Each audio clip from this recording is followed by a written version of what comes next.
nothing on earth you can do with that. You know, they're two for $1. So I had bought two of them. They were both hot, like threw one away. I gave the other one. Have a young lady in our church who is our youth minister.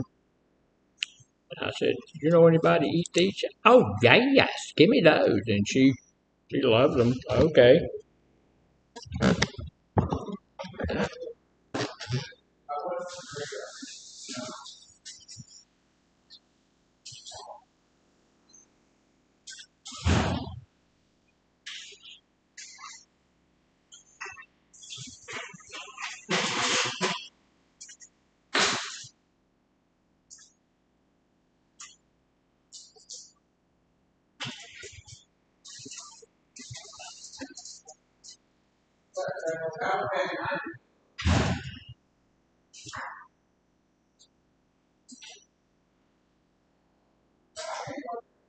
But sometimes I think they just be putting things on the bag just to sell their product. Like, And like the word organic. yeah, Like if I was to put organic on here, I could probably sell it for like a couple bucks more. That's what I heard. and you know, who knows? It could be true. People do all sorts of stuff, you know, cheat people. And Yeah.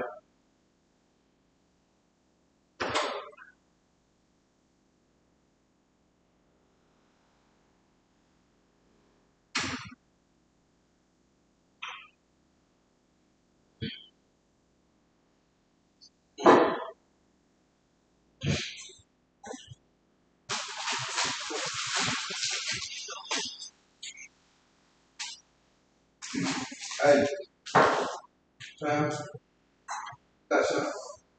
When you get a chance, put that right there. That works. Check it out. Do it today.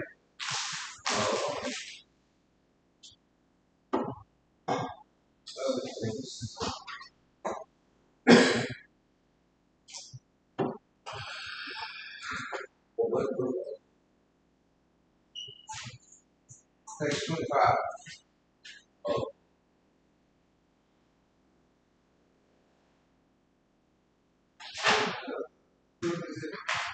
Oh, I think.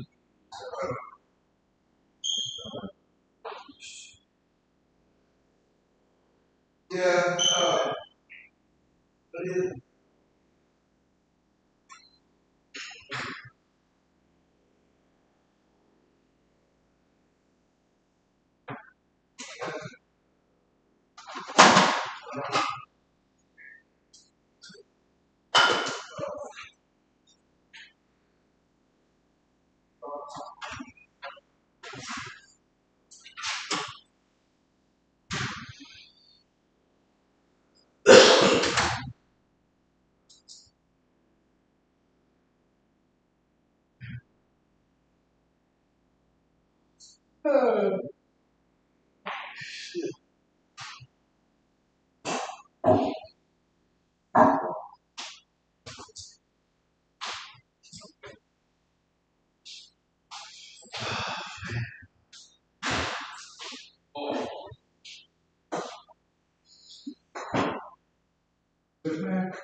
yeah. Orange cream cokes. Yeah. How many you got? I got a few more left, but I mean, if y'all want one. Nah, it's cool. If you only got a little bit left, that's cool. I'll buy one. That's fine. Just what? I just want to get that.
Well, you want to explain it to a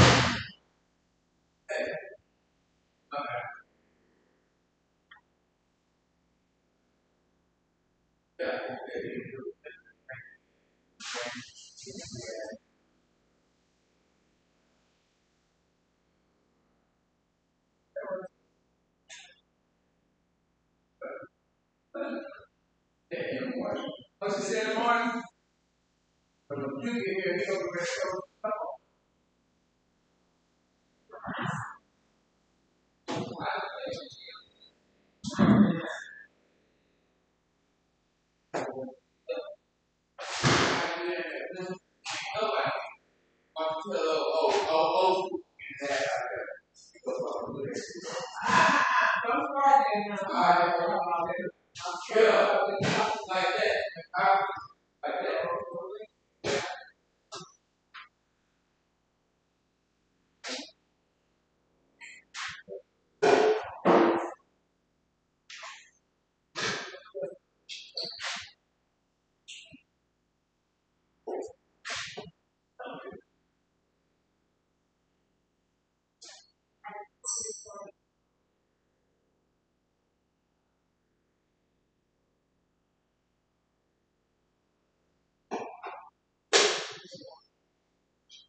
Huh? Just watch that house. Yeah. It's getting close to group time, guys. Go on, Mr. Jackson.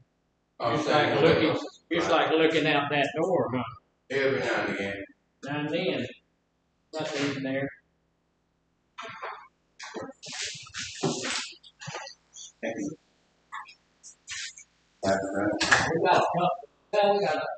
We're going by this clock up here, so we got a minute left. A minute is a lot of time. Some instances.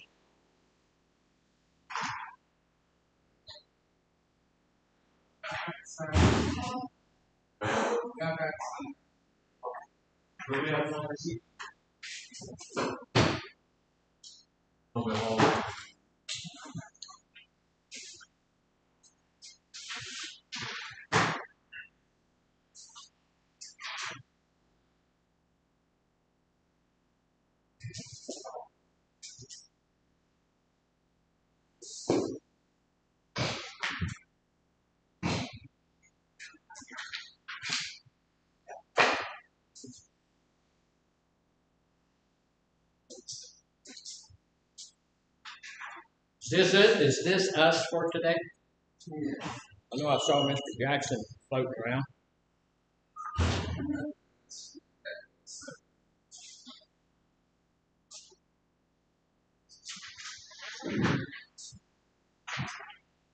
All righty then, we're going to get started. We have sign-in sheets out there going around, so please sign your name. Sign it so it's legible, so I can read it, and make sure they get turned in. Yeah, I appreciate that. Also, everybody has their book. We're going to be working out of the book today. We don't work out of the book very often, but today our group is coming out of the book, and that's going to be a unique situation. So that's a good thing. The book is very succinct in what it does. It's a very good um, book. So we're going to be working out of the book today. And we're going to be on page 39 when we get there, but we're not there yet. We always start at what page? 21. Page 21. So we're gonna, today is no exception. We're gonna start on page 21. But when we get started this morning, we're going to be talking about. I can't think of what we're going to do now. Wait a minute, it'll come to me. Distorted thinking. But better than distorted thinking, we're going to be about correcting distorted thinking. So here's the big deal about distorted thinking. Sometimes that will fool with our ability to get into a spiritual place in our life. And we know that this week is about spirituality. And so, but we don't have to stick with that theme all through the day, but we're going to talk a little bit about it. Yes, sir. Yeah, just to let you know, I'm not disrespecting class. I waiting on she can come on Thursday. Okay. Well, see, you said I'm not participating in. No, I said I'm not disrespecting your class. Oh, okay. All right. Yeah, I appreciate that. Thank you for that information. Yeah, when she comes to get you, you have to go. And that's not disrespectful. What's disrespectful is, you know what that is. People getting up and saying, "Hi, I'm just leaving the group," stuff like that. So today is Thursday. What is special about Thursday? Friday Eve. It's Friday Eve. Yeah, that's a big deal, So it's a good thing. The week is drawing down, and I don't know if you got outside early. You couldn't see a lot of stars this morning. It was overcast, but it was 68 degrees at my house, and that's okay. Are you having a heart attack, or you? Is it what you just ate? Yeah. Eats fire and then goes, I wonder why I checked it okay. Yeah, okay. All right, so we're going to do this. We went through if you don't have any ideas about spirituality or anything like that at all, we're unfamiliar, maybe we're unwilling. I have met with people. I'm a pastor, so I meet with people all the time who are unfamiliar. They don't have any understanding at all about spiritual things. And as I grew up in our house, there was no spirituality in there. We didn't go to Sunday school. We didn't do all of that kind of stuff. So there was no idea in our house. And then I've also met people who were unwilling. I just don't want to know anything about that. I'm not interested in it. I don't believe in it, and I just don't want to talk about it. Okay, all right. That's where a lot of people start. But if you're willing and if you want to, you can move forward into a place of spirituality. And why is it important for us to move forward in a place of spirituality? It helps prevent relapse. It helps us to not relapse, and that's a real big deal. We need to first understand relapse, and we're going to have a group on that next week. But we need to understand the mechanisms behind relapse and how spirituality is going to help with that. And so one of the things is I've got somebody that I can go to that has more power, more strength, more knowledge, more everything than I have. And it doesn't matter how much education you get, how much you understand, and we've got some really smart people in this class, and there's some really smart people over at North. And, but it doesn't really make any difference how smart we get, how intelligent we are, or how many degrees we have behind our names, all of that kind of stuff. None of that matters when it comes to our higher power being more powerful and being more knowledgeable than we are. We're never going to be able to get to the place where we are at that same level. But that's okay. So the next thing we got to is a place of confusion. We believe that something is there. We're just not sure about what's there. There's there is a there there. We get that idea. There's a there, but we don't know what the there is, and we're not really sure where the there is and why the there is. But we know that there's something. On Wednesday, we got to that place of tepidity, where it's tepid. we've got, we're just kind of lukewarm on this thing. It's like that. I can take it or leave it type of place. I'm kind of lukewarm on this. I'm not going to be in church every time they open up the doors. I'm not going to be running and doing all of these kinds of things. But I'm also not going to poo-poo that. If that's what if that's what you want to do, that's a fine thing. So I'm kind of, I can take it or leave it. At this place, I'm kind of tepid. It means lukewarm. I think Mr. Robert brought that out. Yeah, it's lukewarm. Somebody did. And on today's deal is if we keep moving in that direction, if we keep working in that direction, and let me share this with you. I believe that that's the correct direction for us to be going. Just when we're looking at our recovery. Because like I said, we need to have a higher power that's greater than we to be able to help us. If I was falling off of a cliff and I'm hanging on to a little twig or something, there's somebody that is disrupting the whole class so that he can get your attention. So, we're hanging on to a little twig and we got Arnold Schwarzenegger standing up here or some 3-year-old person standing over here. Who do you want to throw you a rope? Yeah, I want Mr. Schwarzenegger to throw me a rope because even now that he's in his 70s or 80s or however old he is, I believe he can pull me up. I believe he can get me out of there. That's the same thing it is with our higher power. There, I need to believe that there's somebody that no matter how much mess I get myself into, he can help me get out of it. He can get me completely out of it, So I need to do that. So at this point, today, as I get to a place where I'm confident, you are firm in a set of core spiritual beliefs.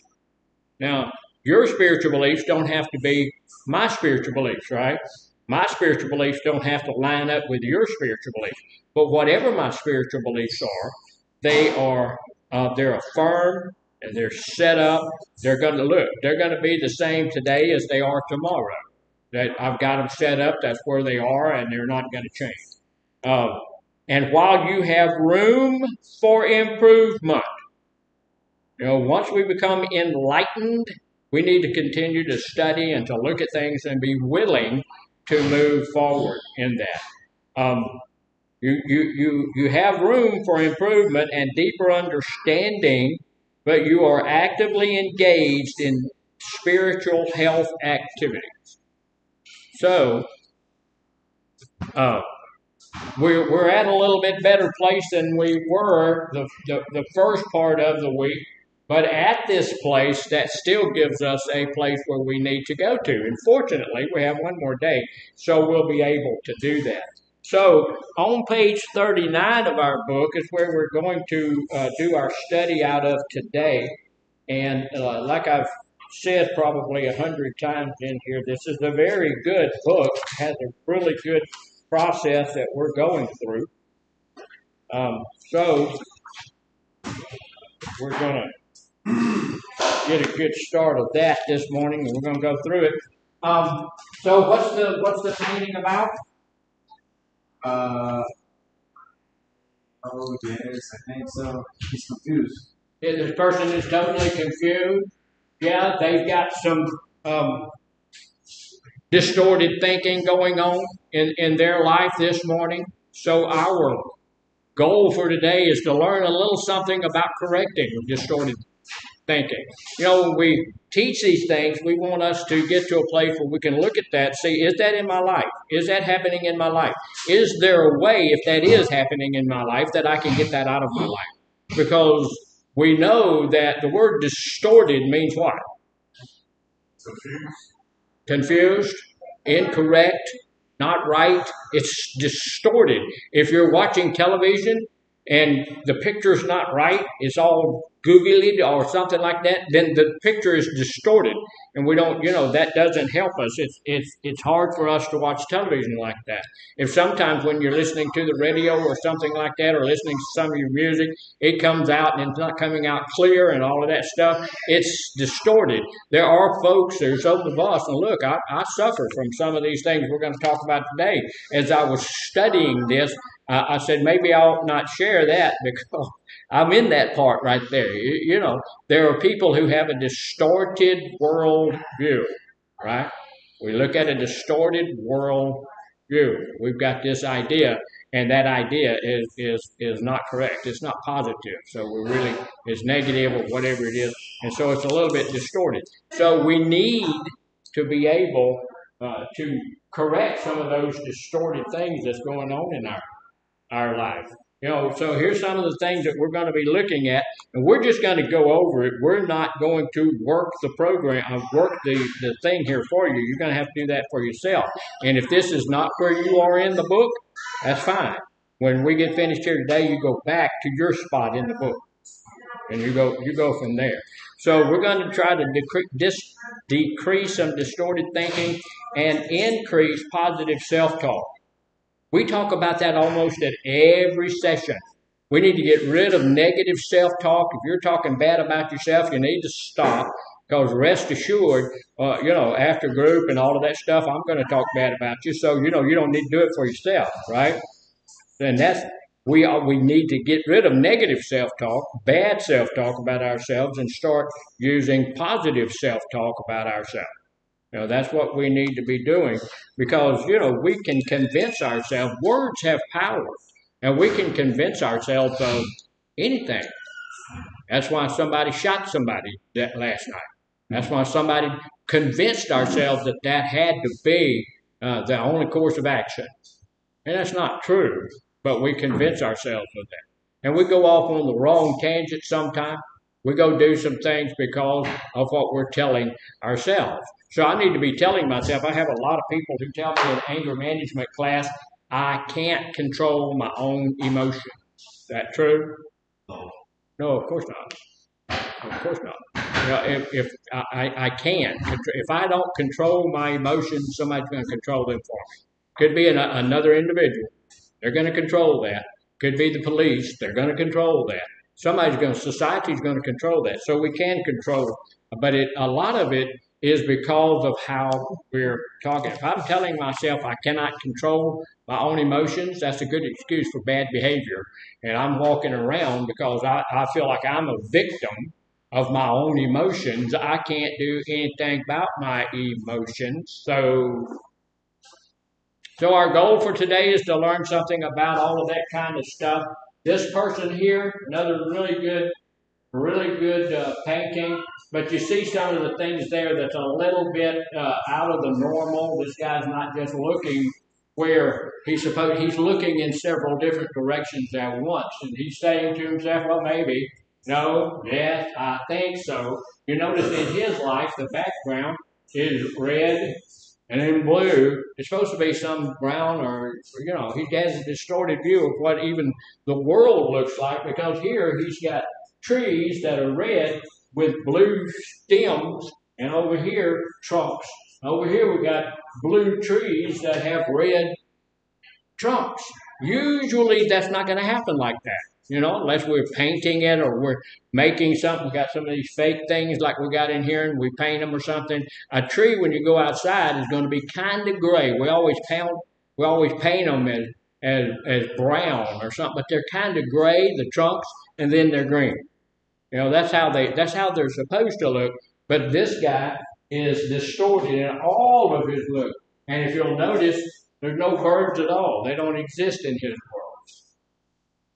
So that's a distorted outlook, a distorted way of looking at things. So we're going to look at some of these things and talk about them. Some of the things that is distorted thinking, and this is one of the biggest ones. When I went to work at the prison in the year 2000, that was 25 years ago, I went to the first thing that the director of that program told me. He said, I need you to come to my office. So I went to his office. He said, what do you think our biggest problem is? And I said, well, you know, drugs, alcohol, all sorts of issues like that. And he said, no, not even close. He said, our biggest problem is denial. We got a lot of people that come into treatment in different levels of denial. Would y'all agree with that? I have people that come, and we have people that come in here that are completely in denial. I've seen 2 or 3 people complete. I don't have an issue. Probation made me come here. Parole made me come here. My mama, my wife made me come here. You know, my husband made me come here. And you know, I know they think I have a problem, but I don't have a problem. You know, the fact that I've got 3 DWIs, that doesn't mean I have a problem, right? What does it mean? You got a problem and you're in denial about your problem. Denial is seriously dangerous. It's a very dangerous thing. We have other people on different levels of denial. We have people that'll tell me, look, this is my drug of choice. I use what? Methamphetamine. I use PCP. That's my drug of choice. That drug has nearly killed me. That drug has nearly destroyed my life. But, you know, there's other stuff like alcohol and maybe marijuana. I can use those because I don't really have a problem with. So what is that? That is a level of denial. Because once I get off of drugs and alcohol, when I get off of the drug that's taking my life, I have to get off all drugs. There is a concept called cross addiction. When I get addicted to this drug, it causes me to be more easily addicted to any drug, and it will lead me back to the drug, and it happens every time. Well, the funny thing about, it's not funny, it's actually tragic, but the tragic thing about denial is that it will allow me to do that over and over and over.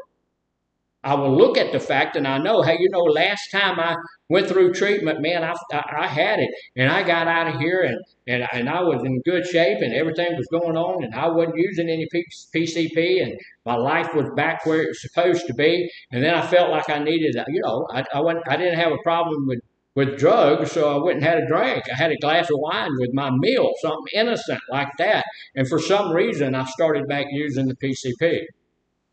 But come back into treatment and say, well, no, I don't, you know, right back in the same level of denial. You know, so, okay, that's a real dangerous place to be. And let me share this. If you're in that situation, you ain't got a snowball's chance in Phoenix, Arizona, because you're going to go back out. You've already lied to yourself. You're already in denial. You've already told yourself all of those great big old huge lies. I can use again. And if you think you can, you will, because we're addicts. If you think you can use that, you're going to use that. You've already got it set up in your mind. I'm going to go to Bubba's house. We're going to smoke a couple of joints together, but that's not my problem. I don't have an issue with marijuana. And then later that day, we're going to get us some PCP, and that's where my real problems are. So, you know, it happens. So denial is a lot like another thing that we use a lot in our addictive lifestyle is minimization. You know, I've talked to so many people that tell me, well, I'm not as bad as Miss Cynthia. You know, I may be using this, I may be using a little bit of this, I may be a little bit, but I'm not like she is. Oh my goodness. You know, man, she uses twice. Okay, that doesn't really matter how much that other person uses, does it? It's not about the other person, is it? No, it can't possibly be. It's about me and my recovery. So we will minimize the things that we do, and that's what we do when we deny cross addiction. When we say there's no such thing as cross addiction, I can use a lesser drug, and that's no such thing as a lesser drug. But that's what we're doing when we're addicted to PCP, but we think we can use marijuana. Then what we're doing is minimizing that drug's effect on us. So when we use that drug, it's going to send us back to the other thing. Question. Yes, sir. Real quick. What do you think about some people? They say that well, you need some pills to help with your cravings. Well, he was talking about how about the people. Sometimes your those pills, aren't they? Your GP will sometimes do that. We also have a situation where people go on a daily basis to use a drug. that's legal and all of that stuff. What's that? Starts with an M. What is it? Meth? No. Meth's not a legal That's drug. legal. That's helps with cravings, right? What is it? I don't know. Yeah, we have clinics all around here. I had somebody offer me a job at one of those clinics, and it's a really good thing. We used to use Suboxone to help people get off of it. What is it? Methadone? Yeah, there's methadone clinics all over the place, and I love methadone. Methadone is a marvelous drug if it's used correctly. But if you've been on methadone for the last 32 years, there may be time for you to stop. One of the hardest things for us to get people off of is methadone. I worked at a place where we did that. We used Suboxone to get them off, but it took a long time to do that. But that's minimization when we say, I'm not a drug addict, but I use methadone on a daily basis. I live in San Antonio. San Antonio overpopulated heroin. They come to county jail. They tell them they on heroin. They got it. Mm-hmm. It's lifted, what I'm saying? They get 2 trays every meal. They get methadone. Mm-hmm. And they don't check to see if you really on heroin. You can just tell them. Right. Automatically, this is where you at. Yeah. And there's nothing in the world wrong with using methadone to get past that place of craving. It's just an easier way to get off of the drug. We use Suboxone to get people off of opiates, and we just ease them down off of that. Over 4 or 5 days, we start them off at this level and then ease them down to where they're not using anything, and we could get somebody off of all that mess, opioids, in a week or so. When they came in, they totally burnt. I was trying to do an assessment on an individual, and they said, "Look, we need you to do this." So they brought him into my office, and he laid down on the floor and went to sleep. So, okay, you can't do an assessment on someone who's sleeping. We let him go to bed, and we just didn't fool with that. So, but we don't need to see or remember our destructive behavior and its negative results, or you don't admit to yourself how serious they are. You don't see it. When we look at that thing, we don't see how destructive it was. It just about destroyed our life. So we don't look at that. We don't look at the fact, what's really tragic is we don't look at the fact that I used this and it led me to that. And then somebody come into the treatment facility and somebody says, "Hey, you used this and it led you to that." No, I didn't. Okay. Sometimes it's a hard thing to break through. Sometimes it's almost impossible. Sometimes we get to that place where I'm not going to believe it no matter what I do to prove that that's a correct statement. Okay. What are you going to do with a person that is at that level of denial and they're not going to move from that level of denial? I'm going to continue to try to help and show and show and show, but when I go home at night, I sleep well because that's in the end, it's entirely up to you. You think you may have missed work 3 or 4 times in the past 2 months, and it's really 12 times. Missed work 12 times, which if you were working for me, you would definitely not have missed work 12 times. If you miss work 3 times, unless you have a real illness or something, you're going to be looking for other employment. You blame arguments with your spouse or partner on them, and don't take your share of the responsibility. You don't admit that medical, financial, or relationship problems may be linked to your drinking, drug use, gambling, or other compulsive behavior. All of this stuff is linked to that addiction, and we're looking at it, and a lot of the times we will defend our own addiction.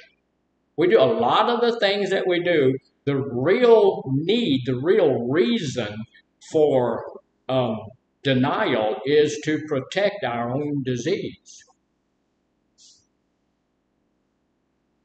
So, denial is the worst thing that we have in the industry. It's a real problem for us in recovery. And one of the things that I share with people a whole lot of the times is that, look, we need to get to a place where we don't minimize what we did. We also don't need to minimize what we're doing. We need to understand that this thing is real. We do have a problem. And when I'm minimizing things and when I'm denying things, then that's only detrimental to me. But it's also detrimental to my family and detrimental to my boss because you're going to go back and do exactly what you were doing before if we can't get what's the one thing, the first thing we have to do when we get into recovery? We need to get honest. We need to get honest with ourselves. Look, uh, everybody on the whole face of the planet will lie to you, and so you don't need to lie to yourself. You need to get honest. I need some help. I have this issue, and I cannot deal with it by myself. This is one of the places, one of the reasons that we really need to pursue having a higher power. I need to get there. And look, we need to go to our higher power about this issue that we have with denial. Need to go and talk to him about it and see if we can't get something done. One of the other things, the next thing we're going to look at real quickly, and I say real quickly, but we're going to take the time we need to take to get it. So if somebody has a question, comment, or snide remark, please feel free. So you see things as all or nothing, all or nothing thinking. What is all or nothing thinking? Either you are or you're not. Either you are or you're not. Either I'm the top dog or I'm not going to stay in that kennel. I've seen people leave the job because they didn't get promoted. I've seen people just can't do it because they're not president, so they're not going to be vice president. And so all or nothing thinking can get us into a place of stress and get us into a place where we're back using our drugs, so it's a bad thing. You see things as completely good or completely bad. Things are either perfect or they're awful. No shades of gray. And we need to have some shades of gray in our life. Sometimes things are not awful, they're just unpleasant. They may be unpleasant, but they're not awful. It's like, I told you I used to have a weight loss company, and I had a lady tell me, this is horrible, this is awful, this is terrible. No, not really. But if you want to lose the weight, you have to have some hunger pains happening. We have a deal in our church called the Southern Ladies, and they do that. They weigh in every Thursday. They're at the church now getting weighed and all that stuff. And they that's the thing. You have to make the commitment to do. It's going to take something for you to lose some weight. It's not, you just can't think about it and it be gone. You've got to lose some weight by doing something, whatever it takes. So everything's not like that. Events are wonderful or disastrous. That's not true. You feel like a genius or an idiot. I have felt both ways, I have that gray area somewhere. I'm not a genius, but I'm not an idiot. I'm somewhere in that great middle where most of us are. We're all in that great middle somewhere. I don't know that I'd want to be a genius. Yeah, too much expectation. Mm-hmm. You use words, nothing is just okay or average. Here's one of the things. Is it okay to be okay? It is. It is okay to be just okay. It's also okay to be average. Average is not bad. When you go to school, the people in school, they go through your high school with you and then go into college and go through your college with you. Who do you think are the ones who are statistically more likely to succeed in life? Grade level. Not grade level. Yeah, the grades that they get in school. A, B, C, D, E, F. A's. Yeah, the people who make A's and B's, they're more likely to succeed in life. You would think, but it's kind of counterintuitive because the people who get a good solid C and then maybe sometimes get a B and maybe even sometimes get a D, those people are the ones who are usually more solid and more successful in life. The people who make A's, straight A's, and all of that kind of stuff, they usually are on that level that when they have a failure in life, they are not, they're not equipped to deal with it. And then the people down here on the bottom who make, when they make a D, the whole family celebrates, been there, done that. You got getting F's and D's and all of this kind of stuff. Sometimes they're going to do okay, but usually, they're on that level down there. So it's usually the people who make the good. So being average is not a bad thing. It's a good thing. But if you're average, if you're at that place where you're just in the just okay, should you attempt to be better? Absolutely. I think so. We should be better all the time. I did pretty well in school, and I did fairly well in college. And then when I hit the statistics, it doesn't make any difference what degree you're going after. When I'm going after my bachelor's degree, there was a whole dadgum bunch of you have to do this whole thing on math. I did all right with all the math, but the statistics ate my lunch.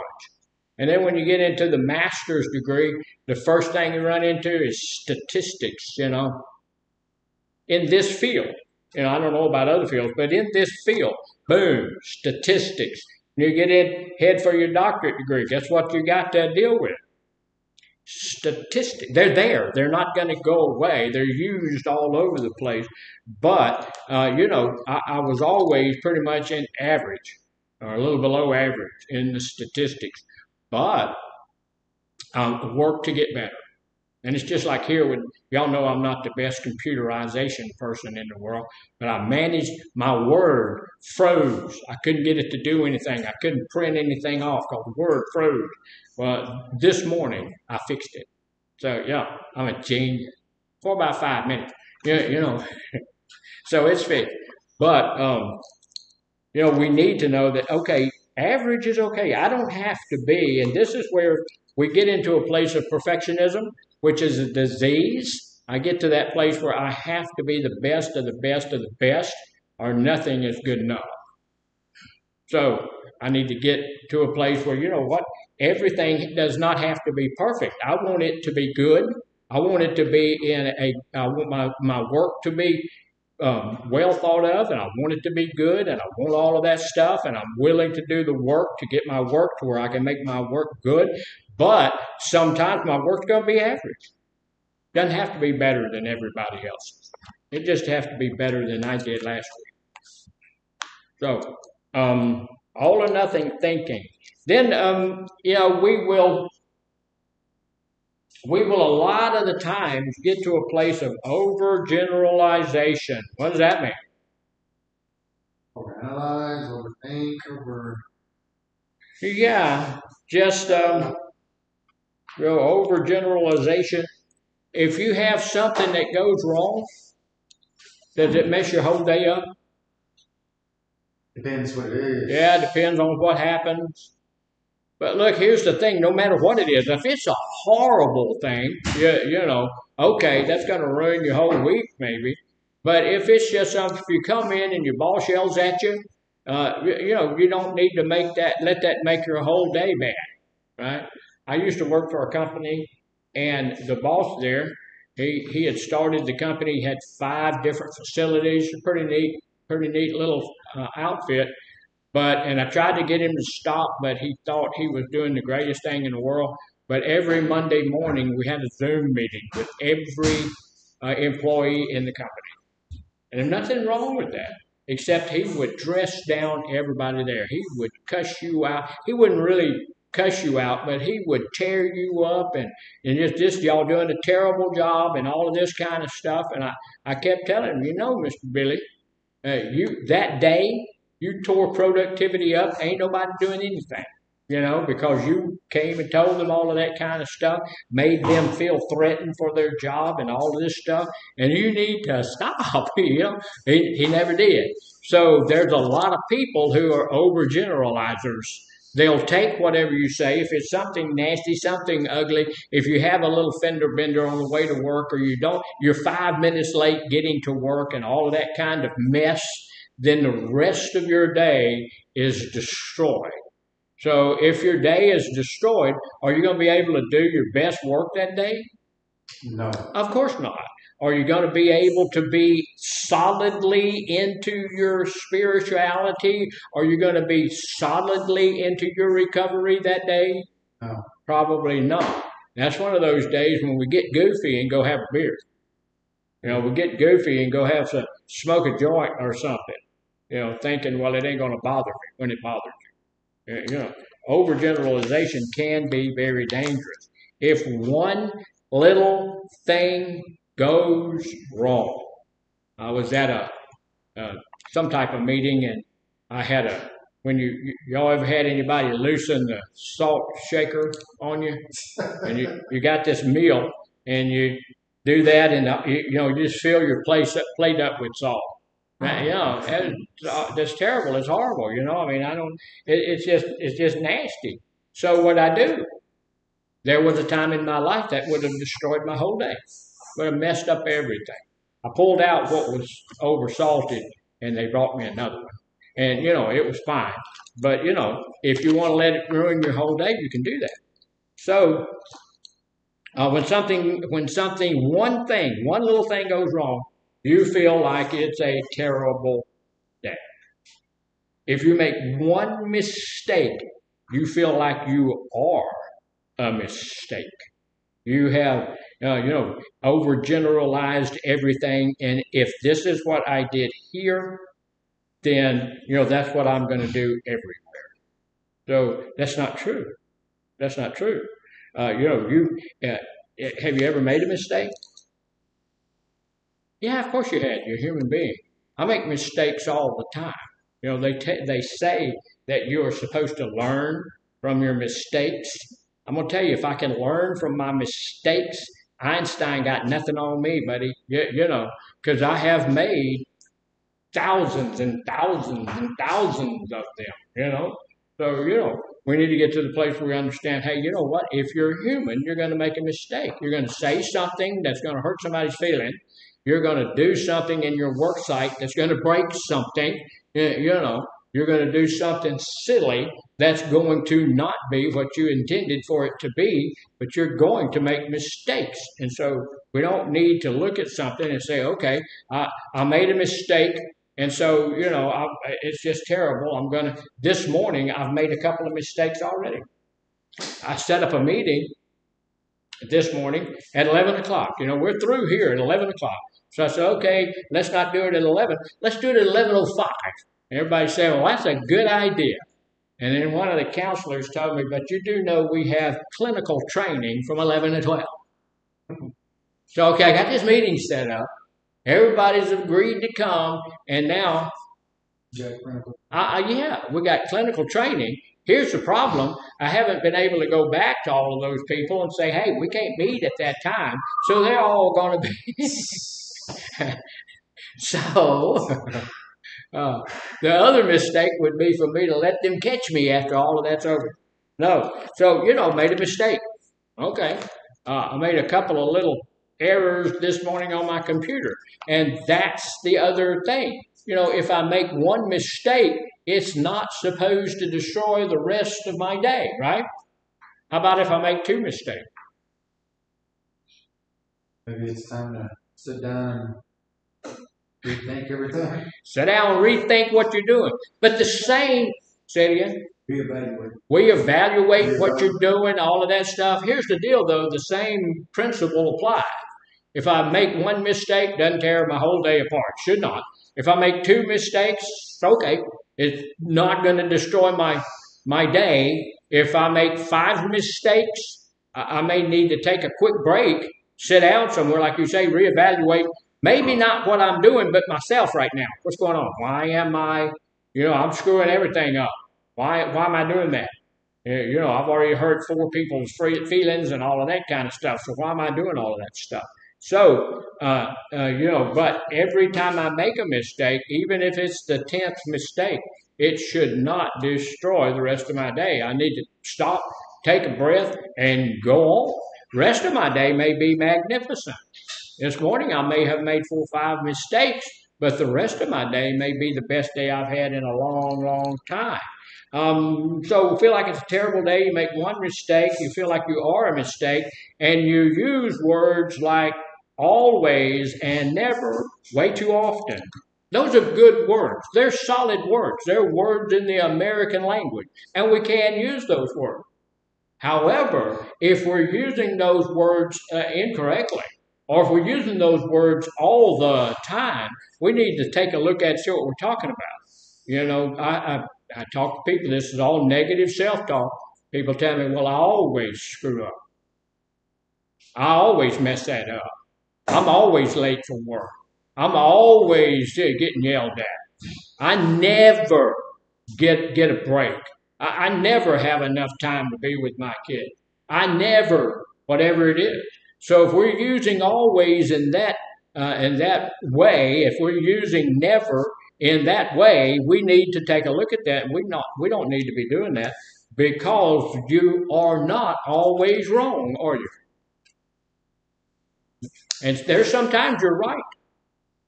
And you don't always screw up. There's sometimes you come to work, you'll work all day long and never make a mistake all day long. Isn't that true? Doesn't that happen? Sometimes you look back on that and say, "Man, that was a good day." Right? I didn't do anything that was out of the way. I didn't do anything that was wrong. I just had a really good day today. And before you know it, you'll find out that you're having more good days than bad days. And I will tell you how many people know that we all have bad days. And one of the things I've had to come to is to allow other people to have a bad day. It's okay for you to have a bad day every now and then, right? And it's okay for me to have a bad day every now and then. But I way much want my good days to outdo my bad days. If I'm going to be here for a whole week, if I'm going to have a bad day, okay, but I want to have 4 good days. Or at the very least 3 good days, 1 pretty okay day, and then a bad day. If I have my druthers, I'd rather not have any bad days at all. So I pray about it on the way in, ask God to do all these things on the way in. Then when I get here, I try to do the best I can and enjoy myself. That's one of the things, y'all know, I retired and then I came back to work. And one of the things I told myself when I did this and talked to God about it, talked to my wife about it, as long as I'm enjoying myself, I'm going to stay over here. The day I get to where it's a begrudging thing, I'm begrudging, and I've worked in those places back when I was in the prison. I quit that job every day. On the way home, I'm never going, and the next morning get up and go back out there out of necessity, right? An obligation. But as long as I'm enjoying myself, and I enjoy doing all of this, I'm going to be here. Yes. Can I share a quick story real quick about my job? Yeah, tell me something about your job, because the whole world wants to know. It reminds me of my boss, man. The last company I was working with before I got here, he used to come to work drunk. Oh, yeah? Come to work drunk at like 12 o'clock, right after lunchtime. Yeah. And he starts talking crap to everybody. He'll put you down, start cussing at you, start calling you names and everything, and tell you you're a piece of shit. And he says you're the crappiest builder and everything. He'll just put you down, even though you know you're a really good builder. And what I do, scaffold. And you know you do your job really good. You got a really good crew and everything. He would still find some way to come and just tear you down and add more work that's unnecessary and everything. So we came to a point to where it wasn't even like, when he would come, people were like, "Hey, man, boss man, he's drunk. Everybody just like, day's ruined. Because they know when he's drunk, he's going to go to every single crew, wherever we're doing all our jobs, and he's going to start talking shit. Like, it was really bad to where it would start just, when we heard that he was drunk, the word's going around already, "Hey, boss man is drunk. It just shut everybody down and just made it just. Well, sure. And so sure. I snapped back at him one day, and I'm just like, I got into his face and everything, but I calmed myself down. I was just like, man, what you call me? And he's like, nah, nothing, nothing. I was like, all right, man, I don't be doing all that stuff, man. It's freaking 117 degrees outside, and the heat stress is real out here. I don't need you to be coming over here, talking down and everything like that. I was like, we got what we're doing. We got it over here. You can just go. And I just lost it right there. Well, and it's and he was talking about his employer coming to work drunk and being really disrespectful to everybody, and that is just coming to work drunk is disrespectful to all of your people there. And in this field, you're not going to do that, and you're also not going to come in with a hangover and any of those things, because here's the deal: most of us in this field are in recovery. And so if you've relapsed, we're going to shut you down, because what we're doing is trying to get you to get the clients to a place where we're not going to relapse. So relapse is not something we want to be a part of. And so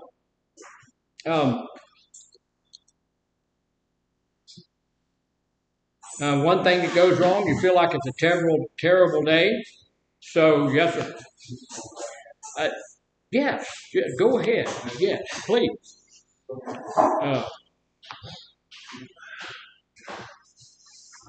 So, okay, overgeneralizations.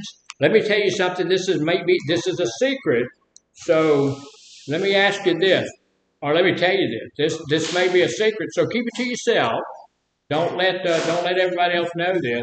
But you will make a mistake. You may make it today. If you don't make it to, just like that was a mistake. You didn't go to the bathroom during before group. That's a mistake.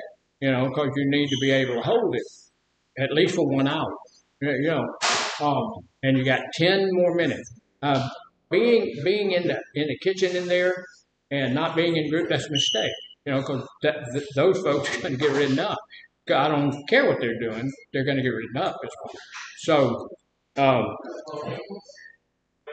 so there are but we will make mistakes. And although we don't want to make a bunch of mistakes, we need not to be beating on ourselves. We need not to be telling ourselves, I always make mistakes, because you don't. We need to be telling ourselves, we don't need to be telling ourselves, I never do anything right, because that's not true. We always do very good things. So don't be at a place where we're lying to ourselves about all of this mess. And then the next one is, look, this has happened to me in the past, and I'm sure that it's happened to you. And so we're always focused on one thing or another. So one of the things that we need to understand is that we can actually get a negative focus. Everything that we're looking at is negative. And that's not a good plan. So you exaggerate when you have a negative focus, you exaggerate the negative, and you overlook the good. You exaggerate the things that go that go bad, and you just overlook the things that go well. And look, it's easier to see negative things, isn't it? Mm-hmm. It's easier to see when something's happening that's not good for everybody. It's easier to see that than it is to see the good things. And so we need to refocus ourselves and look on the good thing. What's good about our addiction? Nothing. Nothing? In my addiction, I learned my weaknesses. In my addiction, I learned my strengths. In my addiction, I learned my needs. I need a higher power. I need support. I need help. All of those things back when I was using, I did not think I needed. I didn't think I needed them, but at some point I came to the place to realize I do need all of this. I also figured out that I need to stay away from old people, places, and things. That's a need in my life. It's not just something that is an add-on. That's not something that's just a good idea. That's an imperative in my life. And what does imperative mean? It's needed. Yeah. It's important. Necessary. It has to happen. It's an imperative in my life. I have to have me. I have to have a higher power. I have to have a group. I have to have a sponsor. I have to have sober support people. I have to have them. And the reason I have to have those is by myself, I'm going to do stupid stuff. By myself, I'm going to be able to talk myself into believing that it'd be a good idea if I went and had a drink. Be a good idea, because as I recall, man, I had a really good time. I really felt good. I was way confident. I was just, oh man, it was fantastic. Not so. Not so. Because the things that happened after that were terrible. The things that were happening while that was going on, because I was destroying myself. So I need to change my focus, because when I'm focused negatively, I'm seeing the thorns all the time, but not the roses. My wife has a whole bunch of roses planted down the side of our house. And I will tell you this, that they do have thorns. Because every now and then she'll make mention of the fact that somebody needs to weed those roses. And for some reason, I guess my wife thinks my middle name is somebody, because I'm always the one that winds up. And I tell you, I come out of there with little bloody points and all that. Those little things will bite the snot out of you. And then we have orange trees, and we have lemon trees, and we have lime trees on our land. Every citrus bit fruit you have, you're going to have thorns about that long on it. And they will stab you and gut you when you're trying to get the fruit off of them. We had another tree. What's that called? Can't think. Anyway, they died when that big frost came through. So this stuff feeds when I'm like that, when I'm not looking at the right thing. I got my focus in the wrong place. It feeds self-pity. And I'll get into that place of a victim stance. What happens to me when I become a victim?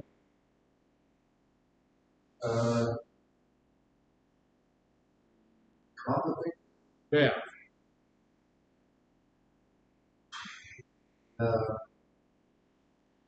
Well, when a victim becomes a victim, we look at ourselves and we say, how terrible, how nasty, how all of this, nobody loves me, everybody hates me. We'll wind up going, most victims are going to go and use again. Whatever was helping us get to that place where we felt good about ourselves, those people were going to go back to doing that. So we don't want to be doing that. We don't want to have that. So this feeds us into self-pity, into victimhood, and that is an excuse to act out. That is a good reason for bad, or a good excuse for bad behavior. Now, yes, I went and drank, but this. So that's a good excuse for bad behavior. So that's a negative focus. We need to refocus. What's one of the easiest ways to refocus myself?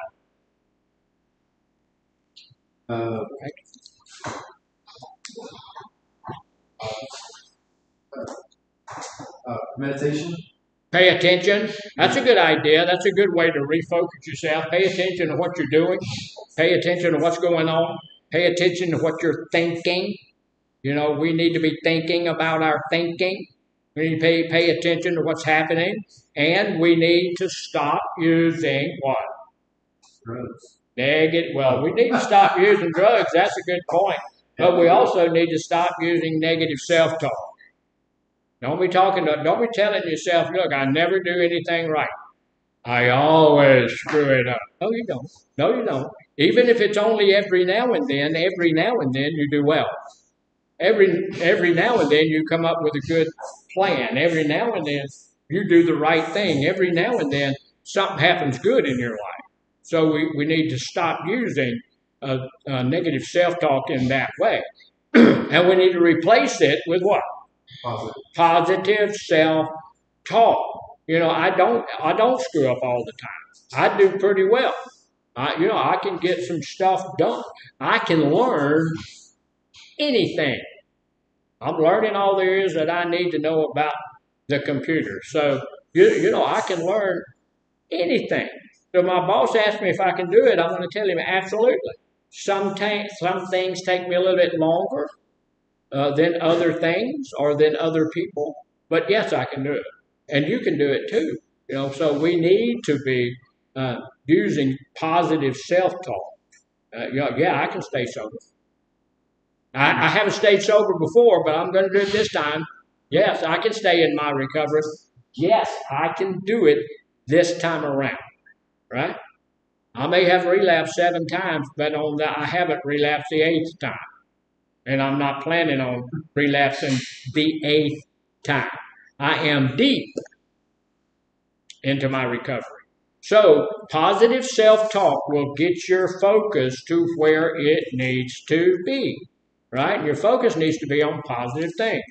Um, our church is over in West Orange. Um, on the way back from church, there's a big old church down there. Got a huge big sign that says it's okay to not be okay. We're going, no, it's not. Maybe for a minute, but I don't want everybody to be not okay.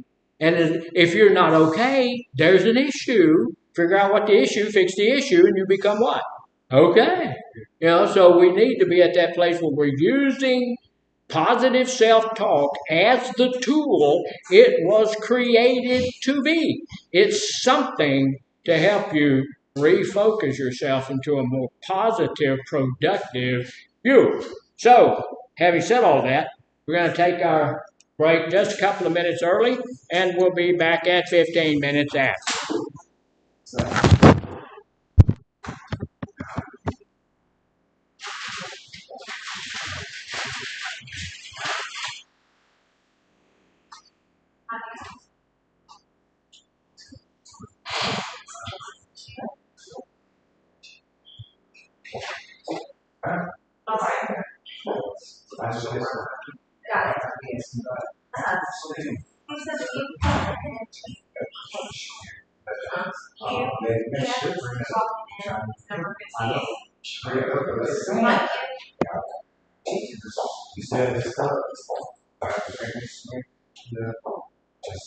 What it says, can't change that protection. There's a change.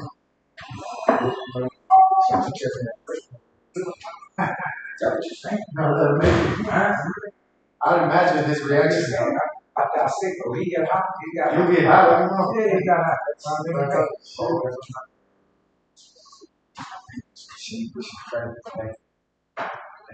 What's up here? Oh, I didn't know that you told me. Dang.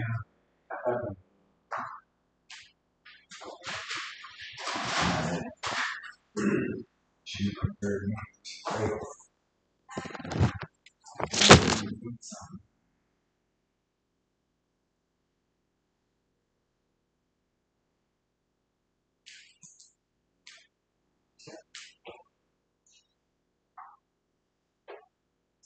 I'm hungry, but hey, cool, what's up? Good guy. I'm just not. Not into it. I'm just not going. I found myself for the first 20 minutes, and for some reason I wake back up and I'm like, yeah, helps save me the day.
Hey, Brandon called me.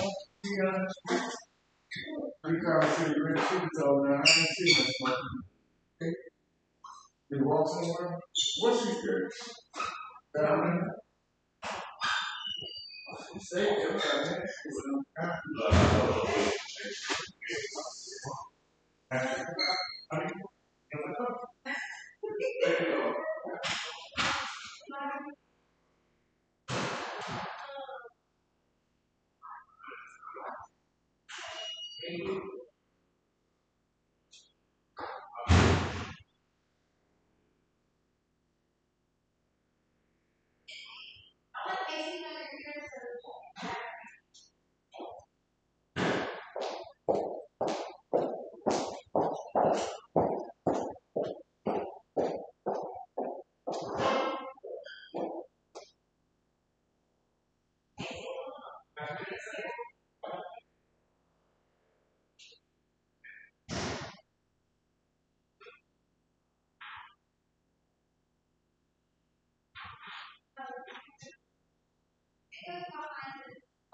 Yes, sir. I wanted to bring try to read this.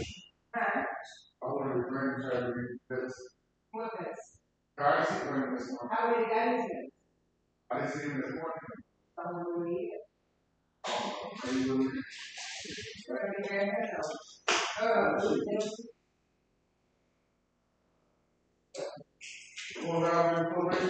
I got them ones that I have been in there one day. Oh, I don't see the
What's up? What is it, Dance?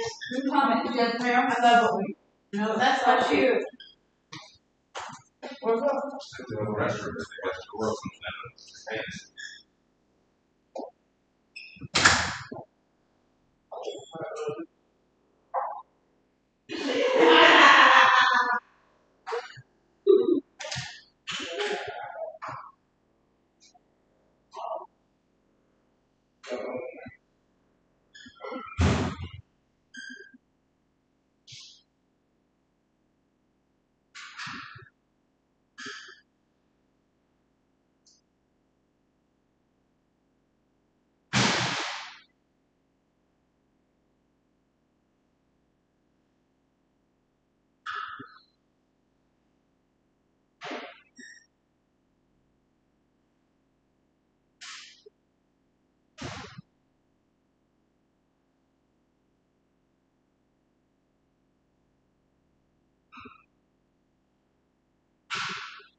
Oh yeah.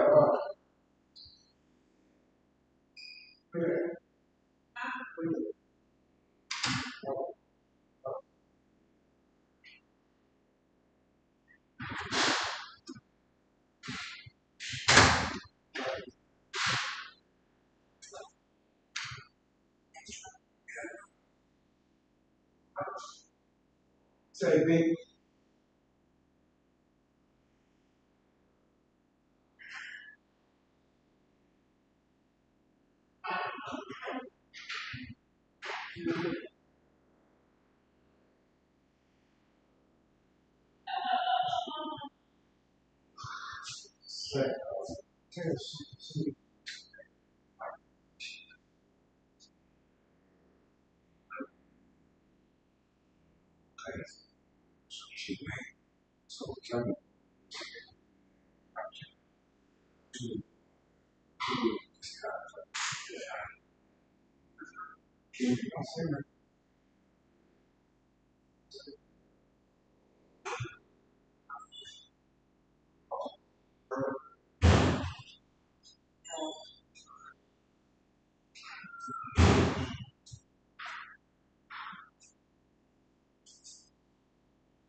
See that sleep. You damn well could back. And go to the eighth. And he said, that's the other way. That's the other. It's this time of she's lying. That's a joke. Taking on the city.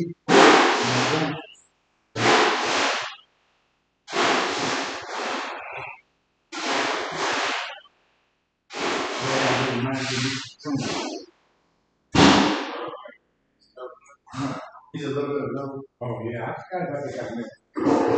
It's not enough. Yeah, right here.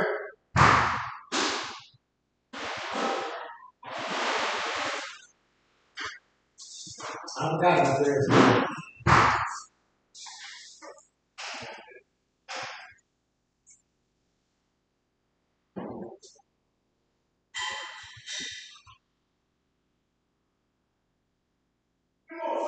What's for dinner? What's for lunch and dinner? Okay. Kind of food.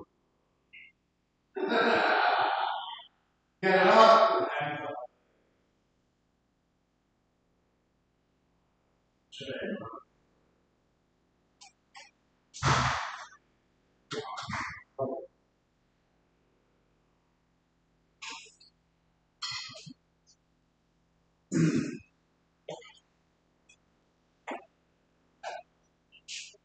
If you wanna be somebody, if you wanna go somewhere, you better wake up and pay attention. All right. We're back. And I'm sure they could hear your rendition there. They know. They probably know. And It's from a movie. I'm sure they're feeling the same way I'm feeling. We all wish you could sing. You know. Don't let that ruin your day. No, don't let it ruin your day. What a good point. Just because he is. What if we gave them a migraine headache? How do you think outside? They're on their own. All right, we're going to look at a few more of these deals that's going to cause us to have some distorted thinking, and we're going to talk about correcting that distorted thinking. So one thing is that what if something, we were talking a little bit about this, but if one bad thing happens, should it ruin the rest of your day? No. No, because the next thing may be fantastic. So and you can always work through the bad things. Yes, sir. There's a bunch of bad things happening around here. Just have to ignore them. Well, yeah, and I like what you said. I disagree with it, but I like what you said because what you said was there's a bunch of bad things happening around here, but we have to ignore them. Okay. I'm not. I don't want to ignore bad things that are happening. If something is happening that I perceive as being something that's detrimental to my recovery or detrimental to somebody else's recovery, I don't want to ignore that. I want to fix that.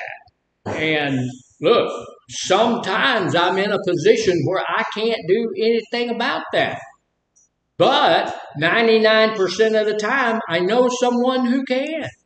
So I want to, if I see something that's going on bad, and I just saw something that's going on bad, and I'm going to address that. But I want to fix those things. That's we don't do the same plans back. We're going to be surrendered. Yeah, absolutely. Yeah, I don't need to get to the place where I worry about it so much that it messes up my recovery. And here's the deal. I like this. Y'all know what handing off is? Handing off. If there's something going on that I need to fix in my life or in my situation, and I know that I can't do it, I can hand it off to somebody else. Now, that doesn't mean I'm going to hand off my recovery to somebody else. I'm not doing that. That doesn't mean that I'm going to hand off something that's important to me to somebody else. But sometimes some of these little things that happen, I can hand that off to somebody else. And what that does is take the pressure and the stress and the junk out of my life, and I don't have to with it. Is it a bad thing that it puts the pressure and the stress and the mess into somebody else's life? Yes. Yeah, but here's the deal. If that person is better able to deal with the situation than I am, that stress and that mess and that stuff may not be as big on their plate as it is on mine. So it might be something that's just really bothering the mess out of me that may not be an issue at all to the other person that I'm going to hand it off to. So you have to be really discerning when you decide to do something like that, because if you know that if something is happening that you're going to hand off to Mr. Robert, that it's going to be a real bad thing for him, then should you hand it off to him? No. No, of course not.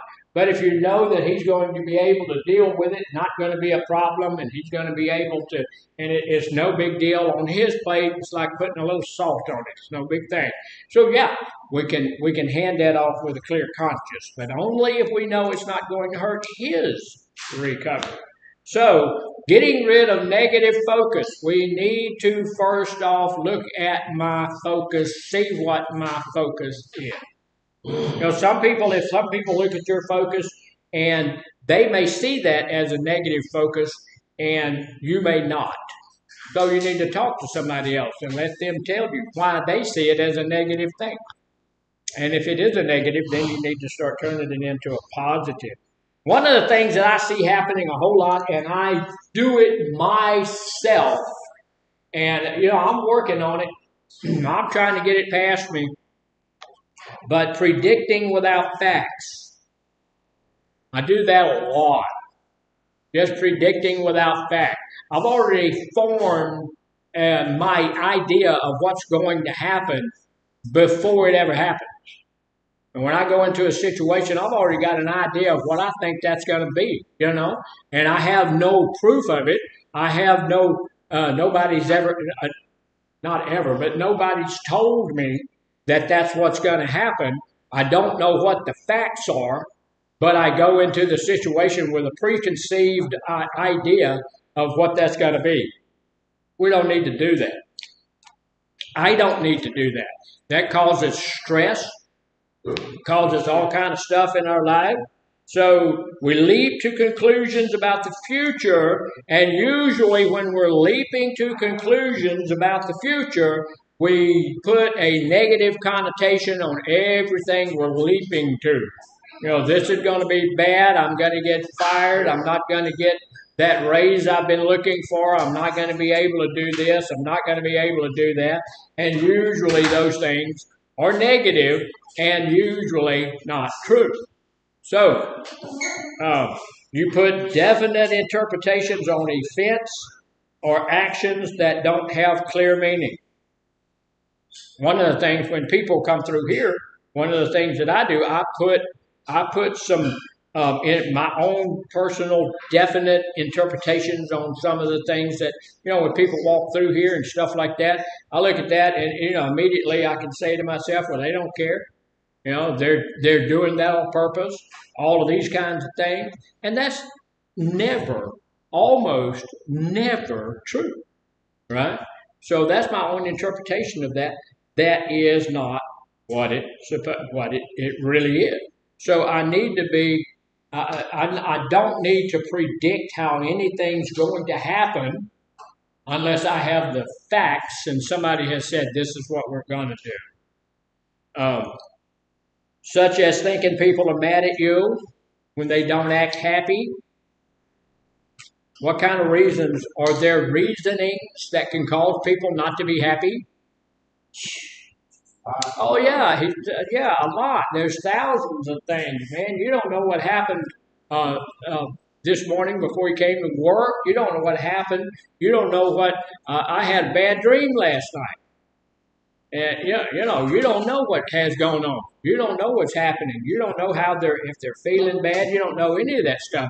They don't look happy. They don't act happy, and you know for a fact that they're not happy. But you ascribe their emotional turmoil to yourself. You think just because of I did this, just because I'm here, just because I exist in the universe, these people are mad at me. That's not true. Most often, sometimes it could be true, but most often it's not true. So we predict things without the facts, and we need not to do that. People may not be mad at us at all, and you don't check to see whether your interpretations are right before you believe them. That's an assumption. It is an assumption. Yeah, Robert said that's an assumption. And it is. I'm assuming things that I don't. I really, really, really try not to assume things. My wife is the world's worst at assuming things. We'll be going somewhere, and I say, did you call them to let them know we're coming? Well, they don't mind us coming over. What? You're just assuming that they didn't have something else to do. You're just assuming that they're not going somewhere else. You're just assuming that they want you to be in their house today. What was that? I just said, you were saying assuming, what you were saying was, it's like she said it's okay. Yeah, and usually when we assume, we set it up to be something we want it to be. Yeah. That's exactly right. The time is right here. I want to live and try my best to get 7 or 8 miles out. Legally bring it past my house. Oh, yeah. Make sure I don't get to go where it's walking distance. Yeah, but how well do you know the people though? Well, and that's the thing. How well do you know the people? Now, here's the deal. Some of the Show people, up to places sometimes without yeah, calling. some of the, yeah, and some of the people we go to, I expect them to be receptive whether we call or not. Yeah. But still, I'm gonna call. I'm not going to assume. Like, I have a daughter that's within driving distance. I have a son and his family. I'm gonna call those people and let them know I'm coming. For several different reasons. It's just the thing to do. I'm not going to surprise anybody. Even if they're my kids, I don't want to surprise them. They're full-grown people with their own kids, and all of that kind. One of them's got grandkids, so I don't want to surprise those folks. Besides that, they both know what I like to eat, so I'm going to call them a little bit of ahead of time, give them a chance to come up with what I like to eat. I don't want to get over there and they don't. Well, I didn't know you were coming. So no. So we don't need to assume things. Can they come show up at any time? Absolutely, they can show up at my house, but without calling. If they want to do that, they're my kids. But here's the deal: they cannot assume that they're going to have something to eat. They cannot assume anything. They cannot even assume that I'm going to be at the house. Assuming things is dangerous. Now, here's the deal: if they come to my house and I'm not there, they can go in, they can take a nap, they can do whatever they want to do. But if I'm ready to go if I'm going somewhere, then So my daughter always calls. My son will always call. Yes. I don't want to ask you one question. Okay. All right. Now, Yeah. see you get ready. Yeah, I'm ready. Go ahead. Okay. Now, you assume Yeah. Should I say think about it, you call What? them before you come over. Sure. So you assume just because they know you come to Alabama, they gonna have you breakfast. Yeah. They gonna have you something to eat. Oh, yeah. But if they don't, That's an assumption in itself. He said just because you call, you think that they're going to have your favorite food. But here's the deal. I'm not calling to make sure they have my favorite food, although I'm appreciative of that. I'm calling to make sure that it's okay for us to come over. That's just being respectful. right? I get that, but you Yeah. still throw it in the front. Oh, yeah. And look, if I'm really wanting that day, I will tell them. You know, the assumption for my kids and everything is that everybody comes to our house on Christmas and Thanksgiving. My wife cooks this huge, big old meal on Thanksgiving. Everything, turkey, dressing, stuffing, mashed potatoes, potato salad, all of this kind of, man, enough food there, 4 or 5 pies and all of this stuff. My daughter-in-law is from Africa, and she brings some African delights over there, which you might like them because she doesn't cook anything. Even the ice cubes that she brings are hot, and so everything she cooks is just hot. I can't eat anything the girl cooks, and but. They come and do all that, and it's an assumption, and they're already assuming that's what's going to happen this year. It's not, because my wife is getting older, and she's not gonna. I'm not gonna let her do all that. This year's one of them is going to be the host. They don't know that yet. I don't care which one it is, but maybe both of them. We'll go to that one, and we'll go to that one. We'll eat in both places. Yeah, somebody, yes. So predicting what? Look, we leap to conclusion. We put definite interpretations on events or actions that don't have clear meaning, such as thinking that these people are mad at us just because they're not having a good day, and that's not true. We need to go and check first. Go and find out what's going on before we decide what's going on. One of the things, and look, I was always, as I was growing up, I was a little bit passive. Then I overreacted, overcompensated, and became a little bit aggressive. So now in my lifetime, in my place where I am right now, I'm assertive, which, being assertive is what we need to be. So I'm definitely going to ask, and I'm going, if I think somebody has an issue with me, I'm going to talk to them directly. If I have an issue with somebody in the group here, sometimes I'm going to call people down in the group, but I'm going to talk to you one-on-one. I'm going to do it. If my boss, and I was speaking to her the other day, and she asked me something about something, and I said, being an assertive individual, if that goes on, I will tell you face to face. I don't have that issue anymore. I'm going to be assertive. I'm going to come and talk to you about that. So being assertive, that's why I call people and say, hey, I want to know if it's okay for us to come over. That's an assertive thing, because that makes it okay for me and for you. I was, when we do that with church members and all of that stuff, I called a lady not too long ago, and I said, look, you're up for a pastoral visit. And she said, well, I knew right away she wasn't. She was very cool. Well, she told me, she said, well, I'm about to go take a nap. I was headed to take a nap, but you can come up. And I said, no, go take your nap, and that'll be fine. So I'm going to do that. I'm not just going to show up at somebody's house. They're going to know I'm coming. And usually with a pastoral visit, it's about 15 minutes, 20 minutes maybe, and you have a cup of coffee maybe. So if you go visit 12 people that day, you got enough coffee. Which, I can drink 12 cups of coffee. I'm cutting back on that. So one of the other things, and look, I will tell you this, I need to confess I do this. And it's not the best way to do things, but I do this. If you, and this has nothing to do with that, this is going back the other way. But if you're going to borrow my lawnmower, should you ask me? Of course. Yeah, don't just come get my lawnmower. I had a guy back in, this was a long time ago, but I had a little riding lawnmower that my father-in-law had given me. And I had a neighbor we lived here, and this neighbor lived here, and there's another neighbor down the road here whose grass was just bad. It was all overgrown and everything. My neighbor here, I had to go somewhere, and he said, "Look, can I borrow your lawnmower? I got to cut my grass, the HOA is going to come get me." I said, "Well, sure. You can borrow my lawnmower, just take care of it and all of that stuff." So we were gone a couple of hours. We came back, and the other neighbor down the road's got my lawnmower. Not this neighbor, the other neighbor.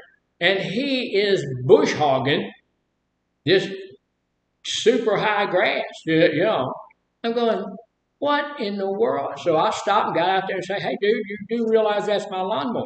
He said, "Well, I'm just cutting my grass here with it." I said, "I got a better idea. Won't you drive it down there to my house? And if you don't do that, just get off of it and I'll drive it down to you." He said, "Well, no." I said, "No, here's the deal. If you had asked me, I might have said yes. But you didn't ask me. You stole my lawnmower." He said, "No, he said it ain't his lawnmower, Bubba. It's not his lawnmower." Now, I was a little bit of a butthead, but you got to do things that way. You got to ask me. Yeah, don't come get my stuff. That's messed up. I'd have been mad at that one too. I was. I got my lawnmower. I put it back in my garage. You can say it just because you borrowed it don't mean right. Nah, you come No, I put it back in my garage, and while I'm putting it in my garage and locking everything up, he came over. He said, "Oh man, I'm sorry. I didn't think you'd mind if Bubba up there used your lawnmower." I said, "No, I do mind. And the deal is, don't ever ask to use my lawnmower again. You're not ever gonna cut your grass with my lawnmower again." Oh yeah, anything. Sure, yeah, all sorts of stuff could have happened. And I did that way because a lot of the times I do this. Emotional reasoning. We talk all the time about not letting our emotions get over our intellect. I need to have my intellectual thinking all the time.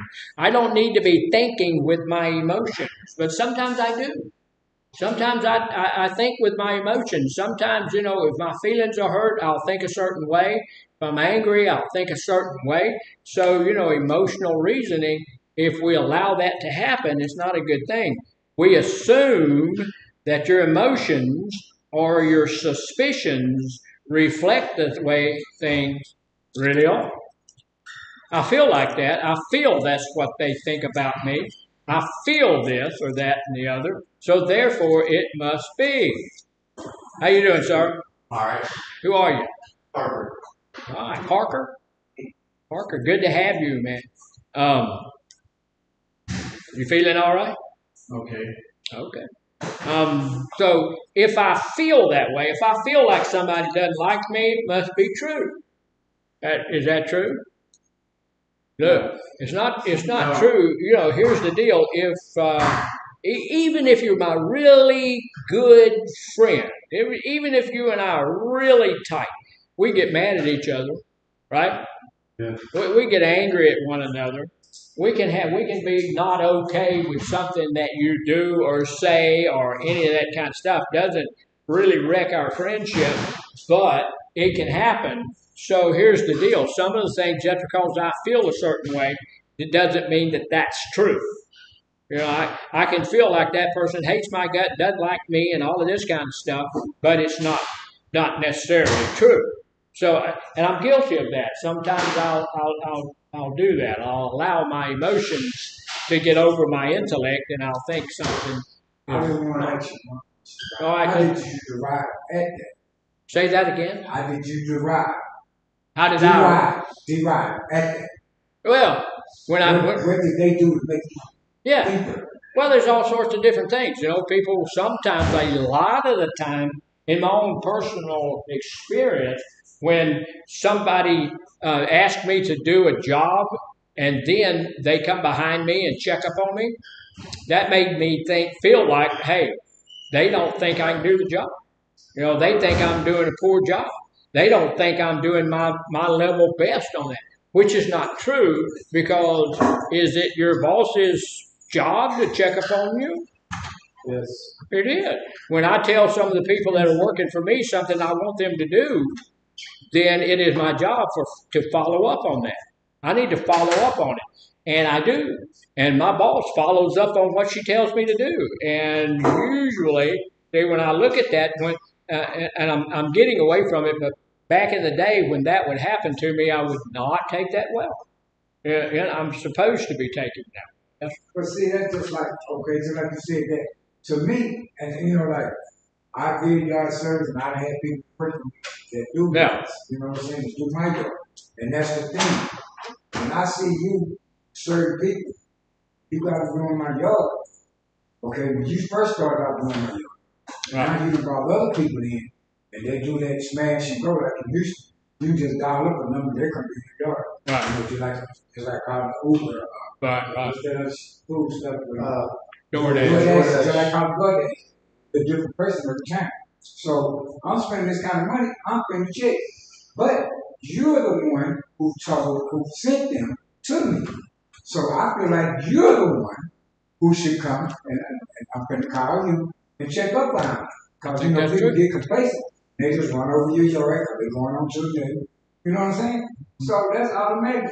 And you run the business. That's something you should do. I don't care where you at in the field. Absolutely. You could be way out the southwest, and I'm on the north. But before you say you taking it home for the day, you know they mowed my spot because you know every spot they supposed to mow. 15 yards they supposed to do. I feel like you supposed to take the time out for about each and every one of them. But if you don't, I will come through every Saturday morning. Make sure it's okay. Because the Yeah. job is cool.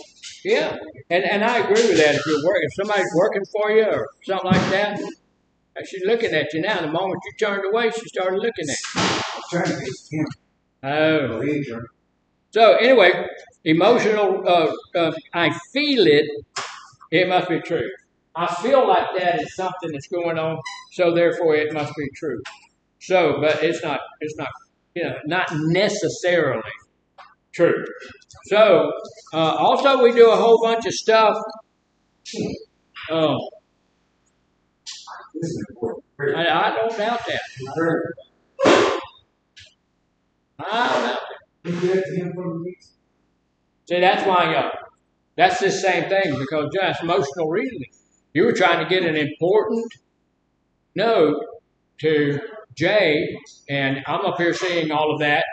Group is disrupted, and we stopped the group and all of that stuff. But it was an important note.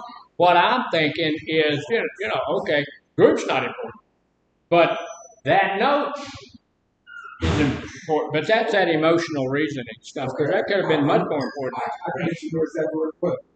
That water hole been busted Yes, sir. about 10 days now. Next week. The big garbage cans? I have no idea. Try to put an account. That water hole been busted about 10 days. I done went through everybody, and they say, so, and we need to wash some trash cans out, but we can have the maggots. I don't like maggots. Do you? No, sir, I don't like maggots. I find them. That's why we have I to find them trash kind of way up. gritty when you're trying to eat them. They're kind of gritty, and so I don't like them as much as I'm I just do saying, trying to something else. They say I they got told you. this I person, got that person. You know, So the should statement. We should not be using a lot of should statements, right? So look, this is another thing that's going to help us with our distorted thinking. So a should statement will get us to the place where our thinking is distorted and it's not correct. And when we have distorted thinking on any of these levels, it's going to be problematic for our recovery. Because I'm going to be looking at, I should be able to do this. But I'm not. I should be able to go and be around my people, even if they use alcohol or drugs. I should, but I'm not. I should be able to use this other drug because but I'm not able to. I should be better at it than I am, but we should be looking at how often we're using it. You guide your actions by what you think you should or shouldn't do, and then you beat yourself up with guilt and shame when you don't meet those standards. You do that? I do to a limited amount. I do know that I'm going to fail from time to time. I'm a sinner saved by grace, and so all of these things are going to be there, going to happen. I do believe that sometimes I should be able to do better at some of the things I'm doing, and when I get there, I don't really, the fact that I'm not the best computer guy. That doesn't bring me shame and guilt and remorse. What I did when I was drinking and all of that stuff back in the day, when I think about all of that stuff, that brings me shame, guilt, and remorse. But the fact that I'm not an IT guy, that doesn't bring me shame, guilt, and remorse, but it does bring me a bit of frustration. And I do think I should be a little bit better at it. But the thing is, that's not my forte. That's not what I do. I'm a counselor. I'm a pastor. I have things I do, and I do well. That's not my forte. I do intend to get better at it, but there's no way on earth that I need to be saying to myself, I should be better at that. That's not necessarily true. So I'm looking at it. I think I want to get better at it. If I make the determination that I don't want to get better at it, I ain't gonna worry too much about it. That's one of those shoulds. I should be better at it. No, not necessarily. So you fail to meet those standards. If you think you should be at this level and you don't get at that level, you start feeling bad about yourself because you haven't gotten to the level that you should be at. So what happens? Get in a victim stance, go back to being a victim, and a victim's going to drink. A victim's going to use. A victim's going to go back. Victims, see, we don't have any victims here. Because victims, in my office, I used to have the sign that said victims not allowed. I'm going to get another because I have a new office, but I'm going to put that up in there. It says, I don't want any victims. So don't come in the victim stance. Nobody loves me. Everybody, okay, I don't hear about that. What are you going to do to better yourself? What are you going to do now that you figured out that that's a weakness in your life? What are you going to do? You're going to strengthen that area. And how are you going to strengthen that area? Let's figure that out, and all of the shoulds will go away. So I said, look, you may do this to other people. That person should pay attention in class. That person should be more interested in what's going on. That person should complete their treatment plan. That person, all of those things are true, right? But what happens is when I use those terms about a person in the group or about a person on my treatment team or on my treatment group, then there's feelings that reside with that. It comes about because of that. So we get angry and judgmental when they don't do what we think they should. See, I'm not sure, but I think Miss Cynthia should be bringing me some fruit, no, not donuts, because I don't eat sugar, but fruit and maybe some, I don't know, little snacks, stuff like that. She don't do it. Yeah, so I'm a little angry about that. Not really. Not really. But that's what we do. If we think that person should do this, then we respond to that person in anger. I didn't want to relate to this. You said about being a victim and then a person about they don't love me. Okay. That's everyday life. But first question you need to be asking yourself, what did you do to cause them to not love you or want to be around you? Yeah. And that's one of those things. And see, you're mature enough to know that you need to do that. There's a lot of us who are not that mature. There's a lot of us that are in our recovery. We haven't been in our recovery but about 5 minutes, and we're not that mature. So we are not looking at what we've done to cause that. We're looking at what they've done exclusively. What I've done doesn't play into it because what I've done is okay. because that's me. That's what a lot of people, you have to get to a pretty fair level of maturity to think, oh, that person there is not doing something that I think that they should be doing. But what is my part that I'm playing in that? It's a good place to get to. If I get to that place where um, I'm taking a look at my part in that, seeing what I'm doing, that's going to take my focus away from that other person, and it's going to put that focus back on me. And once I can get fixed what I've got to get fixed, then maybe the other person will come to a different place. Maybe not, but at least I'll be at a different place. So we get angry, we get judgmental when they don't do what we think they should. And this is another one here, and I've already experienced this morning. I've experienced this morning. I'm not going to share with y'all what I'm talking about, but I have experienced that this morning, and so I'm going to have to work on that a little bit. You think they should, even, and this is the part that I played this in this, even if you never told them what your expectations were. We got a lot of people out of group today. They're doing jobs for other people. Is that okay? It's not really okay. It's not okay with me. But if you're going to take people out of my group, should you think maybe you should tell me? Just be respectful. Because I'm wondering what the heck, So I think, and so that's a bit problematic when I'm thinking, okay, they should have come and told me about it. They should, and I'm getting a little bit of a feeling about that, they should do that. They should come and say, hey, Dr. Garner, we're going to take these people out of your group today because we're doing this. We're trying to get ready for the thing on the 8th, and we're going to do this. We're going to take them. Okay. I got a little bit of a feeling behind that, but guess what? I've never told them that that's something I would like to happen. I've never said, hey, before you do that. And they've always just been able to just go do that, But, I would like to be told. So, but I've never said anything. So where does that make that issue fall? Today is the day, though. Yeah, today's the day. But also it makes that issue fall on me. It's not about that other person. It's about me. Right? Because I failed to do what I need to do to get what I need from that situation.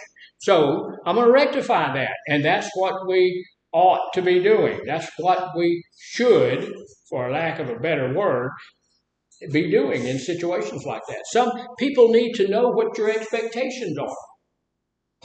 And if people don't know what your expectations are, can you expect them to fulfill your expectations? No. Well, of course not. They don't know what you expect. And this is like we were talking about earlier, calling people to let them know you're coming. This is in that same vein.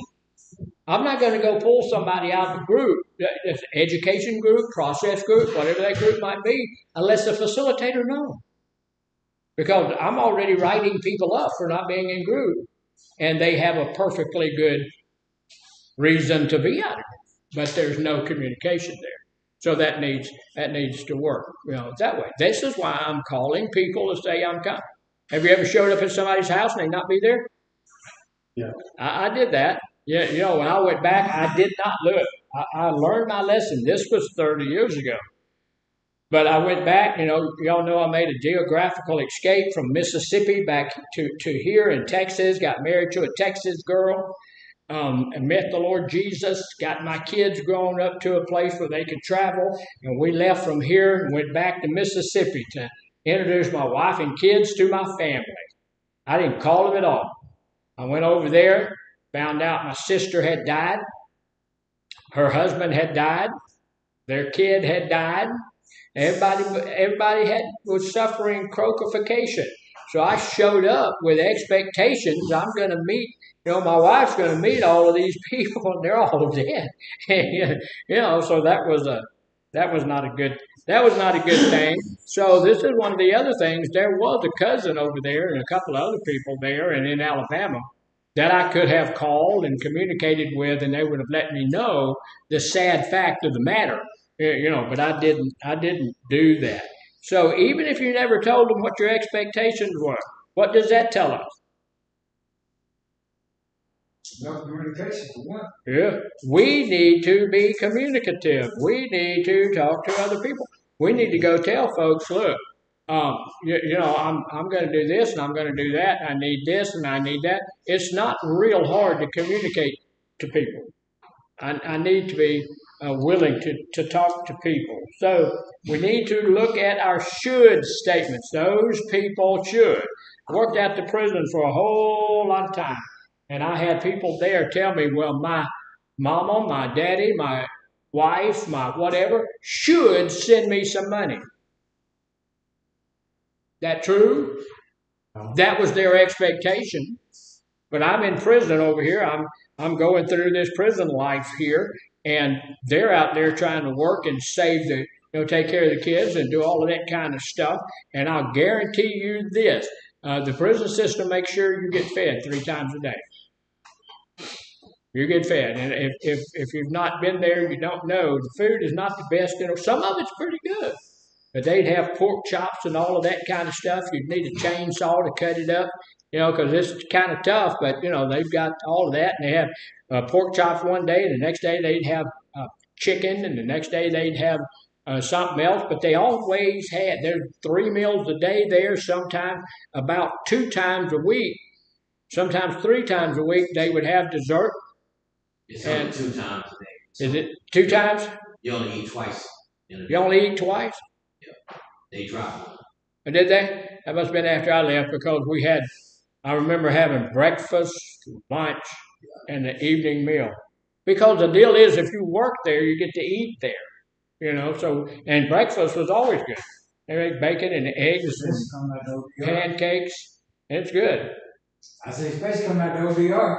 Oh, yeah. Oh, yeah. Yeah. That's where I ate from. Yeah, me too. And, the ODR, what they tell you is that it's the same food, but I think it's prepared differently. It's the same. Yeah, I know sometimes I look. Yeah, I looked at everything that was in the ODR, and it was pretty good stuff. And I went to look at the IDR, and in the IDR, it was like there's a big old thing of red stuff and a big old thing of green stuff and a big old stuff. What is this? Well, that's what we're eating. So it's not the same. You're right. They stopped putting season on. They stopped putting what? Season. They stopped using like salt, pepper, stuff like Oh, yeah? that. Yeah, because some of them may have high blood pressure. Yeah. Stuff like that. Well, and also that it's a money thing. There's a lot of people to feed, and it just costs a bunch of money. It's probably why they cut one of the meals out. But I'd rather cut the meal out than to eat a Johnny. And, I made thousands of Johnnies while I was out there.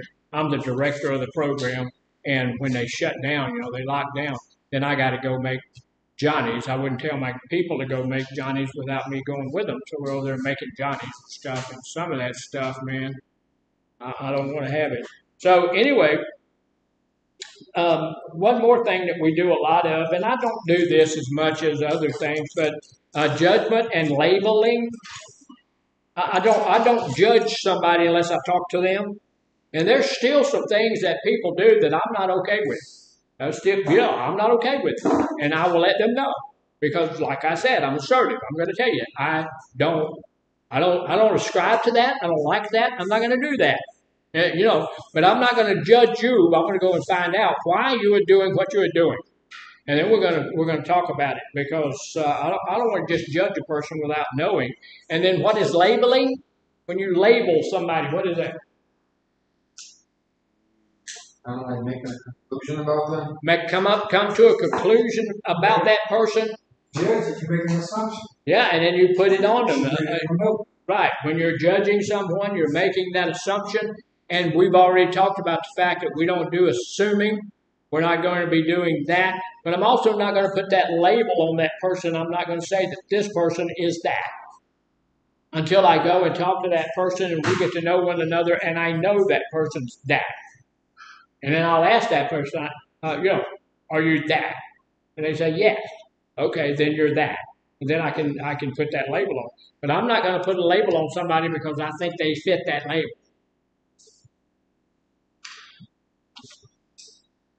I see you looking at the clock because you want to get the rest of these 4 out of him. Yeah, before we overthink here. Look, you judge yourself and others instead of judging your actions and their actions. That's the thing I want to do. I want to be able to judge a person's actions. Like, I'm judging her actions right now, disrupting the group. I would never, if she's a counselor, I would never disrupt her group. Never do it. Never do it. But in here, she, did, what was that? A how you say it? Pirouette? She danced through here, got everybody's mind off what we were talking about. So anyway, we need to look at a person's actions and label perhaps the actions, but not the person. If you lose at something, you call yourself a loser. Anybody here ever lost at something? I do. I'm not a loser. I've lost at something. If there's other people in your situation and they failed, you call them failures. Can I fail without being a failure? Yes. Yeah, because a failure fails all the time, right? And I don't fail all the time. So, and the last thing, look, taking things personally. Anybody take things personally? Yes. I do. You see other people's action as being aimed at you. And you feel responsible for things you don't control. Sometimes when the boss man says, we're going to do this, it's a blanket statement, and everybody's going to do that. But I go home thinking, he did it to me. But you need to go back to God's memories of surrender. Yeah, you need to go back and get into that place of serenity, and you're absolutely correct. Anything else? I won't wait till you do, because I don't really know about the situation. But I had to be out. All right.